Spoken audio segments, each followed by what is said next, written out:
వ్యాజ్యం వేస్తే కోర్టు అడిగింది ప్రభుత్వాన్ని. అవును పారపోసామని చెప్పారు. అదేంది బియ్యం పారపోయడం ఏంటన్నారు.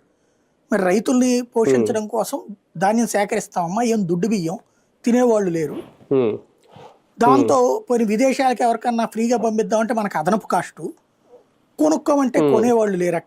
అక్కడ ఆల్రెడీ చైనా బియ్యం వేరే వేరే ఉంటున్నాయి కాబట్టి పారబోస్తున్నాం. అయ్యి మళ్ళీ కొత్త మరి గోడౌన్లు నింపుకోవాలి కదా, మళ్ళీ కొత్తగా వచ్చినప్పుడు రైతుల బాగు కోసం తప్పట్లేదని చెప్పింది ప్రభుత్వం.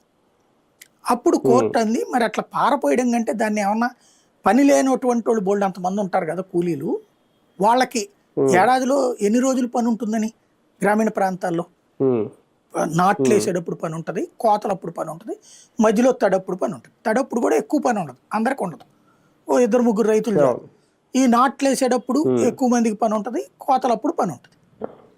కాబట్టి ఆ టైంలో కాకుండా మిగతా టైం అంతా వాళ్ళు ఏం చేస్తారు, ఏడాదిలో 100 రోజులు పని ఉంటే గొప్ప.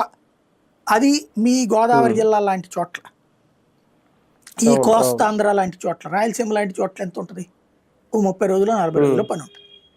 అది కూడా ఊరంతా వ్యవసాయం చేసుకుంటే, వాళ్ళు ఊరంతా వ్యవసాయం చేసే రోజులు కాదు కదా, కౌలు వ్యవసాయాలు చేసుకుంటున్న రోజులు. అలాంటి సిచ్యుయేషన్ని గమనించి చెప్తే అప్పుడు బియ్యం ఇవ్వండి పని చేసే వాళ్ళకని చెప్పింది కోర్టు. అప్పుడు పెట్టిందే పనికి ఆహార పథకం. పని చేస్తే బియ్యం ఇస్తారు అంతే, రోడ్డు వేశారు బియ్యం ఇస్తారు.